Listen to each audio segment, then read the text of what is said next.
안녕하세요. 해외에 사는 아재의 일기 해아재입니다.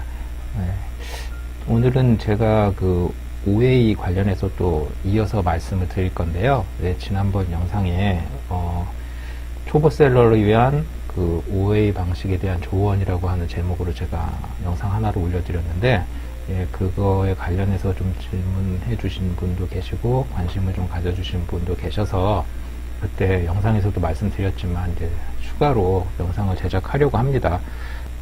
그 영상 보신 분들은 아시겠지만 그때 제가 OA 관련해서 제가 가지고 있는 개인적인 어떤 의견 중에 이제 초보 셀러 분들한테 OA를 만약에 이제 마음을 먹고 이제 하신다면 이런 점들은 조금 주의하시고 이런저런 부분들이 있으니 이런 부분 한번 생각해 보시고 진행하세요 라고 하는 좀 조심하시면 좋겠다라고 하는 그런 내용들, 약간 뭐 부정적인 건 솔직히 아니었죠. 그러니까 조심했으면 하는, 검토해 보십시오 라고 하는 의미였고요. 오늘은 어떤 관점으로 말씀을 드릴 거냐면, 그럼에도 불구하고 초보 셀러시라면 OA는 좀 거쳐야 될 어떤 단계가 아닌가라고 하는 생각이 저는 있어요. 그리고 제 개인적인 어떤 지인이나 혹은 후배나 아시는 분들이 아마존에 관심을 갖게 되셨고, 그래서 나 아마존 관심 있어서 한번 해보고 싶은데 이거 뭐부터 하면 돼? 라고 만약에 말씀하신다면 저는 OA 한번 제안을 드릴 거예요. 그리고 왜 그런지 또 설명을 드릴 거고, 그래서 오늘은 마치 영상을 보시는 분들이 제 지인이고 제가 잘 아는 분인데 저한테 그런 조언을 구했을 때 왜 OA를 권하는지에 대한 어떤 설명을 한다, 그런 느낌으로 제가 영상을 제작하도록 하겠습니다. 거듭 말씀드리지만 이거는 전적으로 저 개인의 개인적인 그런 느낌이고요. 저의 사이즈, 저희 비즈니스 사이즈에 근거한 말씀이라는 거 말씀드립니다. OA 정말 잘 하시는 분들 많으시고요. OA로 그 사이즈 크게 비즈니스 하시는 분들 엄청 많습니다. 그분들 나름대로 노하우도 있고요. 그 시장을 보는 그 뷰 앵글이 저랑 틀리죠, 당연히. 그런 분들이 보시기에는 적절하지 않을 수 있다는 거 미리 말씀드리고요. 저는 저의 그 경험과 저의 사이즈에, 현재 사이즈에 맞는 그런 기준으로 바라본 OA에 대한 설명이라는 것 명심하십시오. 첫 번째로 초보 셀러, 그리고 OA를 처음 시작하시는 초보 셀러라면 저는 이렇게 말씀드리고 싶어요. 우선 OA는 그냥 아마존 셀러의 연습 기간이다 이렇게 한번 생각을 해 보시라고 말씀을 드립니다. 그 OA 셀 방식은 아시겠지만 셀리어스 방식이잖아요. 다시 말해서 제가 굳이 뭐 어떤 리스팅 사진 찍고 리스팅하고 키워딩 작업하고 뭐 디스크립션 막 영어로 막 찾아 쓰고 이런 거 필요 없이 이미 있는 그 세일즈 그 페이지에 아씬에 제가 이렇게 따라 들어가는 거잖아요. 그걸 셀리어스 방식이라고 하지 않습니까? 그러니까 뭐 특별히 작업할 게 그렇게 많지 않아요. 제품을 결정하고 소싱하고 뭐 구입하고 이런 과정은 당연히 너무 베이직한 거잖아요. 그건 당연히 해야 되는 거고, 판매를 위한 그 스텝은 그거는 나중에 내가 새로운 제품을 리스팅하거나 PL을 하거나 기타 RA를 하더라도 나만의 파는 어떤 번들도 판다거나 이런 개념이 아니면은 처음에 그 OA 셀리어스는 브랜드 제품, 이미 알려져 있는 제품을 이미 팔고 있는 거에 내가 그냥 묻어서 가는 거예요. 이미 5명이 팔고 있으면 나까지 6명 되는 거고, 10명이 팔고 있으면 나까지 11명이 되는 거죠. 그러니까 공정이 많이 단순합니다. 그렇기 때문에 좀 부담 없이 들어갈 수 있어요. 근데 부담 없이 들어간다는 얘기는, 진입이 그렇게 쉽다는 얘기는 뭐죠? 결국은 그거에 대한 리스크가 적기 때문에 게인도 적은 거예요. 그러니까 그로 인해서 그렇게 많은 이익을 볼 수도 없다라는 걸 전제를 하는 거예요. 말 그대로 엑서사이즈예요. 연습이에요. 그리고 연습에는 뭐가 들어요? 비용이 들죠. 시간적인 비용 당연히 들고 경제적으로 저는 비용이 들 거라고 생각합니다. 그러니까 뭐 그 기간 동안에 내가 할 수 있는 충분한 어떤 연습을 하면 그게 남는 거다. 그래서 초보자들은 OA를 경험을 하는 게 저는 도움이 된다고 생각해요. 두 번째는 그 첫 번째 얘기하고 좀 연결해서 이 OA 기간을 저는 마치 계단을 한 계단 한 계단 이렇게 올라가는 느낌이라고 설명해 드리고 싶어요. 그 얘기는 뭐냐면, 목표가 너무 크면 제가 올라가야 될 게 예를 들어서 뭐 100m 높이의 뭐 어떤 꼭대기라고 치면 이걸 한 걸음에 올라갈 수 있는 방법은 없잖아요. 물론 뭐 금수저, 흔히 말하는 금수저, 뭐 내가 헬기가 있어 한 번에 정상까지 올라가면 되죠. 그 다음에 뭐 황금 동아줄이 내려와서 잡고 올라가면 되죠. 하지만 저 같은 아주 평범한 일반적인 사람은 결국 제 발로 한 땀 한 땀 올라갈 수밖에 없잖아요. 한 걸음 한 걸음. 그럼 이제 첫 발을 내디뎌야 되는데, 그 첫 발이 너무 크면 크다고, 그러니까 내가 한 번에 저 정상까지 올라간다는, 정상을 향해서 보고는 있지만 이거를 한 걸음에 올라간다는 게 불가능하니까 발을 못 띄잖아요. 한 걸음 한 걸음 가야 돼요. 그 한 걸음 한 걸음이 저에게는 셀리오스 방식이었어요. 왜냐하면 그 셀리오스를 하면서 경제적으로 그렇게 도움은 절대 저는 안 됐습니다. 저는 안 됐습니다. 오히려 뭐 손해도 보고, 예, 수업료를 많이 지불했습니다. 하지만 그 과정에서 그 배우는 것들이 있어요. 연습하는 것들이 있어요. 아까 첫 번째라고 말씀드렸던 그게 있어요. 리스팅이나 이런 것들은 내가 안 하고 사진도 안 찍고 그런 작업은 안 하지만 어쨌든 물건이 내가 확보가 돼서 판매를 시작해요. 그럼 처음에 판매 시작할 때는 뭐 마진을 생각하고 하는 게 아니고 그 판매하는 프로세스를 경험하는 게 목적이기 때문에 가격을 지금 판매되고 있는 가격에 맞춰서 간단 말이죠. 그러면은 어느 정도 랭킹이 있는 거를 대부분 셀리오스를 시작하니까, OA를 시작하니까 판매가 이루어져요. 하다 보면 갖가지 경험들을 합니다. 이제 주문이 들어오는 거 확인도 하죠. 뭐 만약에 FBM으로 한다면 배송도 하죠. 뭐 FBA로 처음부터 시작하시는 분도 있으니까 그렇게 한다 그러면 뭐 플랩을 해가지고 그거를 아마존 창고에 보내는 거, 내가 보낸 게 얼마 만에 여기에 도착이 되는구나 이런 것도 피부로 좀 느껴지고, 또 뭐 판매가 되고 반품 처리되고, FBM 같은 경우에는 막 말도 안 되는 경우도 종종 생기고, 절반 정도 쓴 다음에 그냥 어느 반품해갖고 보니까 절반 정도 쓴 경우, 저는 화장품 할 경우 그런 경우 많이 겪었거든요. 그런 경우도 있고, 그럼 뭐 손님하고 뭐 싸울 수는 없으니까, 그거는 이제 개인 성향에 따라 다른데 저는 손님하고 안 싸웁니다. 그냥 억셉하고 그냥 원어브 그것도 비용이다 이렇게 생각하고 저는 그냥 받아들이려고 해요. 그거는 각자 취향이 다르니까.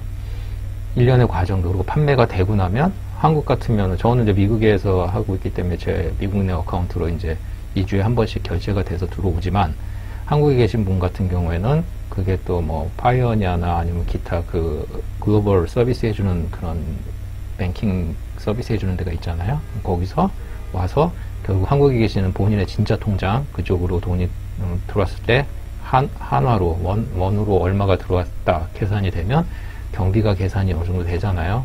그 각종 수수료들, 뭐 아마존 수수료는 당연한 거고, 뭐 플랩 하시면 플랩 수수료, 뭐 또 하다못해 그 파이오니아를 이용해도 수수료가 분명히 있는 걸로 알고 있어요. 그 다음에 뭐 은행 뭐 송금 수수료, 뭐 기타 등등 이런 것들을 계속 사이클 돌듯이 해보는 거예요. 그 경험이 되게 중요해요. 저는 그걸 계단 하듯이 한 스텝, 이것 한 스텝 경험해보고요. 넥스트 스텝 경험해보고요. 경험해보다 보면 어느 정도 좀 올라와 있다라는 걸 느끼죠. 그러면 이제 그때 이제 그다음부터는 2계단씩 갈 건지, 아니면 지금까지 갔던 대로 1계단씩 계속 갈 건지, 그거는 본인의 그 처지에 따라서 결정을 하면 되니까, 그런 의미에서 저는 그 플랩을 그런 스텝을 결정하는 그런 단계로 생각할 수 있다라는 거 저는 생각해요. 그래서 이제 그런 의미에서 이제 초보자분들한테 OA를 한번 경험해 보시라 이렇게 권해드리고 있습니다. 세 번째는 그 어느 정도 익숙해지기 전까지 리스크를 이렇게 최소화할 수 있다는 좀 장점이 있습니다. OA가.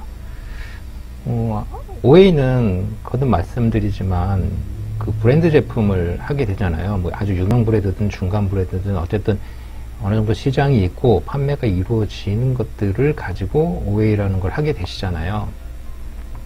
그렇기 때문에 이게 만약에 좀 상황이 좀 안 좋아서 이걸 빨리 털고 다른 거 이제 시도해 보려고 할 때 손해를 볼지언정 팔 수는 있어요. OA 제품, 일반적인 브랜드 OA 프로세스에서는. 무슨 말씀이냐면, 내가 뭐 10불에 팔고 있고 다른 셀러들도 10불에 파니까 그게 형성된 가격이죠. 그게 고정은 아니지만 왔다 갔다 하지만, 난 이제 이 제품에 대해서 별로 메리트가 없고 이거는 좀 아닌 것 같아. 그래서 빨리 털고 다른 걸로 좀 집중하고 싶어. 그러면은 방법 있어요? 9불에 팔거나 뭐 8불 50에 팔면은 내가 가격이 제일 싸면 내게 먼저 출출출 팔리겠죠. 물론 이제 뭐 나머지 셀러들이 뭐 화나겠지만, 근데 내가 이걸 계속 하는 게 아니고 내가 갖고 있는 수량, 그리고 처음에 OA 할 땐 그렇게 수량 많이 안 하잖아요. 그러니까 그거 그냥 빨리 털고 하루나 이틀 만에 털고 그냥 나오는 거예요. 그리고 얼마 손해 봤다 이렇게 계산하고 그때 이제 공부하는 거고, 내가 이거는 이렇구나 그 반성할 거 반성하고 다음 물건 정할 때 그 앞에 잘못 실수한 거에 대해서 경험으로 이제 반복하지 않게 실수를 하시면 되니까 팔 수 있어요. 근데 만약에 RA나 그 PL 같은 경우는 좀 다르죠. RA도 물론 약간 브랜드 제품들을 내가, RA라는 건 이제 홀세일 자격으로 내가 홀세일러한테 물건을 뭐 좀 어느 정도 양을 사가지고 홀세일 프라이스를 사서 디스카운트 된 제품으로 그거 갖고 판매하는 거잖아요. 그래도 이거 RA도 기본적으로 약간 브랜드 제품을 손을 대게 되는데, 그 대신 양이 좀 많죠. 뭐 작은 양을 내가 홀세일러한테 물건 산다 그러면 안 줘요. 그래도 어느 정도 그쪽에서 생각하는 MOQ 정도는 구매를 해야 되니까 그걸 확보하고 판매를 한단 말이에요. 이걸 잘 아는 제품은 괜찮은데, 초보자들이 그 잘못 또 손대면 이것도 뭐 팔리긴 팔리는데, 아까 OA처럼 짧게, 양이 적으니까 짧게 털고 나오는 게 아니고, 이거 팔릴 때까지 계속 내 자본이나 시간이나 노력이 계속 묶여 있는다는 거죠. 이거 나랑 안 맞는 제품이라는 거 알면서도. 그런 리스크가 있고, PL은 뭐 말할 것도 없죠. PL은 프라이빗 레이블이니까 내 브랜드로 뭔가를 하나 만든 거잖아요. 예를 들어서 뭐 코스메틱, 한국에 이제 코스메틱이 워낙 인기니까 만약에 마스크팩을 한다고 치죠. 그래서 마스크팩 그 만드는 공장들 많잖아요. 솔직히 OEM으로. 그러면 내가 거기서 해야제 마스크팩을 만들었다고 치고, 디자인 같은 거 뭐 어떤 식으로든 다 해서 제품 만들어 왔어요. 뭐 품질도 뭐 나쁘지 않아요. 어느 정도 검증을 했으니까 판매를 시작해야 되죠. 그런데 과연 해야제 마스크팩을 아마존 고객들이 알까요? 이 홍수같이 밀려드는 그 아마존의 그 마스크팩 그 제품 중에 내가 해야제 그 마스크팩 거기다가 런칭을 했다고 해서 손님의 모니터에 내 제품이 과연 뜰 확률은 또 얼마나 될까요? 그리고 설사 떴다 해도 저는 듣도 보도 못한 그런 제품을 손님이 자기 피부에 붙이는 건데 그렇게 쉽게 할까요? 되게 생각해 봐야 될 게 많아요. 그러니까 그런 어려움, PL의 어려움을 극복하고 나는 그래도 그 비즈니스 계속 할 거야. 그리고 마케팅도 할 어떤 그게 있어. 그럼 그렇게 킥고잉 하는 거고.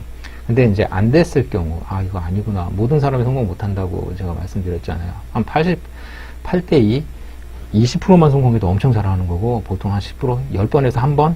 그게 이제 PL의 보통 에버리지인데, 그러면은 안 됐을 경우, 이거를 땡 처리한다고 가정을 해보죠. 만약에 하나에 10불씩 팔던 걸, 그런 거 만약에 뭐 3개 묶으면 10불에, 3개나 5개 묶으면 10불에 팔려고 했는데 안 됐어요. 이거 안 되는구나. 막 창고에 막 물건 쌓였죠. 팔아야 되겠다. 그리고 갑자기 5불로 내렸어요. 그럼 그때는 팔릴까요?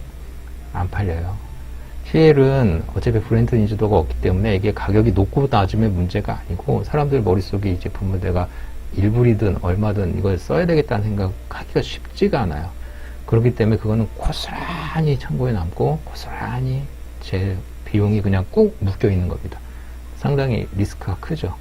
그러니까 하이 리스크니까 잘 팔리면 하이 게인이죠. 나만 파니까 이익을 많이 남길 수 있지만 하이 게인이 예상은 되지만 말 그대로 예상이잖아요.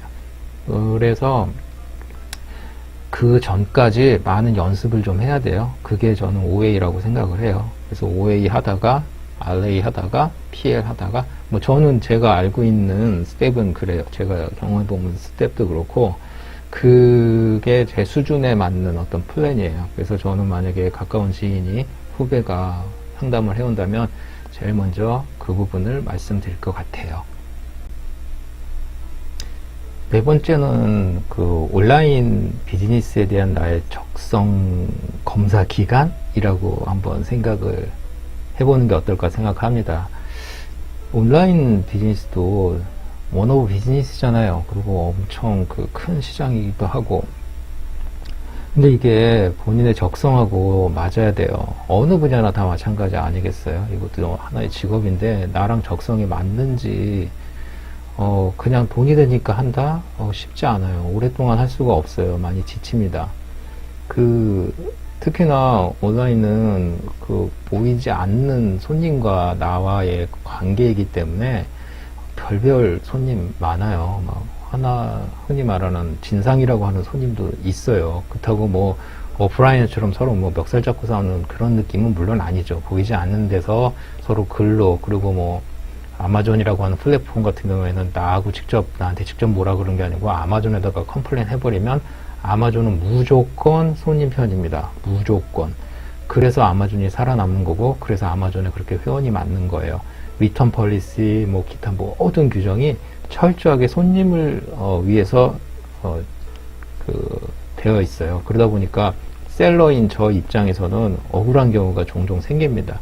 그걸 잘 다스릴 줄 알아야 되고요. 그리고 손님하고 절대 싸우면 안 되고요.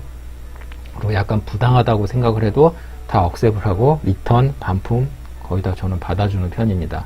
그런 것들이 또 성격에 맞아야 돼요. 그것 때문에 스트레스 쌓여서 다른 데서 가족이나 혹은 가까운 사람들한테 그게 영향이 간다고 생각해 보세요. 그걸 어떻게 평생 하겠어요? 어떻게 그걸 계속 잡으러 하겠어요? 저는 다행스럽게도 그런 성격은 아니기 때문에 그냥 하나의 비용이다 생각하고 그렇게 처리를 하고 있어요. 오프라인에서 장사하시는 분들 한국은 잘 모르겠는데 미국 같은 경우에는 손님의 질이 진짜 하늘과 땅이기 때문에 훔쳐가는 사람들도 많이 있고 스토어에 따라 다르겠지만 그러면 그냥 도둑 맞았다 생각하고 그렇게 하신다고 하더라고요. 오프라인에서 오랫동안 비즈니스 하신 분하고 얘기를 해보니까 저도 마찬가지예요. 온라인에서 만약에 판매했는데 말도 안 되게 절반 쓰고 리턴하겠다고 해서 리턴해버리고 다 써놓고 이제 와서 이런 경우 그냥 쿨하게 그냥 오케이 합니다. 그거 한두 개 가지고 신경 쓰면서 다른 거를 또 새로운 거 하는데 마음속에 응어리가 나오면 방해가 돼요. 근데 이거는 약간 적성하고 관계가 있는 거예요. 그래서 제가 이 오해하는 기간 동안에 내 성격이 이 비즈니스하고 맞는지 한번 점검하는 기간이다 생각하고 꾸준히 해보시라고 해서 저도 그런 생각이기 때문에 제 주변 분들한테 이런 과정이 있으니 이걸 한번 이제 경험해 보시는 시간으로 생각하라라고 제가 이제 조언을 드리고 있습니다. 지금까지 대략 제가 한 4가지 정도 말씀을 드렸는데 이게 약간 비슷비슷한 게 겹치는 부분도 있고 제가 강의를 전문적으로 하는 사람이 아니다 보니까 좀 나누기가 좀 어려웠는데 정말 제가 느낀 부분을 제 나름대로 충실하게 말씀을 드렸습니다. 그래서 좀 약간 결론 아닌 결론 그냥 정리를 하자면 저는 OA 하면서 OA는 정말 돈 버는 기간은 아니라고 생각해요. 처음에 시작하시는 분한테 경험이 있고 노하우가 있으신 분 제외하고 저는 초보분들한테 말씀드리는 겁니다. 초보 기간에 OA를 지금 생각하고 계시다면 그것을 어떤 돈을 버는 어떤 기간으로 해서 얼마를 벌 수 있을까 이렇게 생각하지 않으셨으면 좋겠어요. OA 기간은 철저하게 연습하는 기간이고요. 그거에 맞게 비용도 지불하는 기간입니다. 다만 그 비용을 자본력이 여유로우신 분은 그냥 최대한 많은 경험에 포커스를 맞추시겠지만 저같이 이렇게 평범하게 시작했던 사람은 같은 비용을 지불하더라도 뭔가 좀 더 많은 경험을 쌓을 수 있는 게 뭘까 이런 거 고민하면서 이제 시작을 하시는 거죠. 저도 그랬습니다. 저도 OA 쪽 할 때는 자본력이 얼마 없으니까 제품 하나 소싱을 하더라도 결정을 하더라도 신중하게 하고 그다음에 제가 OA 하면서 어떤 그 프로그램을 쓰시나요? 이런 질문을 받았는데 답글을 달아드렸지만 저는 OA 하기 위해서는 특별한 프로그램 안 씁니다. 저는 거의 몸으로 때웁니다. 그 아마존 웹사이트 들어가서요. 제가 만약에 이번에 조금 관심 있는 게 예를 들어서 뭐 애완동물이라고 하죠. 실제로 애완동물 그 물품 한번 관심을 좀 갖게 됐는데 그게 관심이 생기면 계속 그 제품 거기 들어가서 거기 왼쪽에 그 웹사이트 왼쪽에 보면은 그 제품 카테고리 있잖아요. 거기서 펫 부분으로 들어가서 뭐 고양이가 됐든 개가 됐든 기타가 됐든 이렇게 쭉 보면서 어떤 것들이 팔리고 어떤 제품들이 있나 이렇게 계속 봅니다. 그걸 계속 봐야지 나중에 OA는 그 온라인에서 그 빅 세일하는 그런 게 있잖아요. 그러면 그 세일 그런 디스카운트나 클로징 세일 하는 거 이제 찾아서 검토해보고 여기 제품이 뭐가 있네. 내가 이거 비슷한 거 아마존에서 본 것 같은데 얼마에 팔리는데 이거 얼마네? 이거 싸다. 이러면서 관심을 갖고 주문을 할 건지 말 건지 결정을 하고 하는 거거든요. 물론 그런 거 도와주는 프로그램이 있다는 거 저도 들었는데요. 이게 너무 쉽게 익히면 이게 그러니까 결론은 그렇게 빨리 내릴 수 있는데 그 과정에서 느끼는 배우는 뭐라 그럴까? 제가 죄송합니다. 표현이 좀 애매하네요. 제가 전문적으로 강사가 아니다 보니까 그런 필이 있어요. 그렇게 계속 보고 아마존에서 계속 보고 그 다음에 이렇게 흔적이 남은 상태에서 클로징 세일 하는 사이트나 이런 거 막 찾아가지고 봤을 때 어떤 물건이 딱 나왔을 때 관심이 가지는 제품이 있어요. 이거 아마존에서 그때 얼마였는데 얼마네? 그럼 대충 얼마 정도 손해는 아니겠는데? 그러면 이제 관심이 가지는 거잖아요. 좀 그렇게 하고 있어요. 그래서 뭐 추천해 드릴 만한 툴은 없습니다. 그래서 결론적으로 말씀드리면 저에게 그 아마존은 키워딩 자체가 그러니까 OA는 저한테 그 키워딩 자체가 공부, 테스트, 워밍업, 수업료 약간 그런 개념이에요. 그러니까 혹시 이제 비슷하게 생각하시는 분들은 참고하셨으면 좋겠습니다.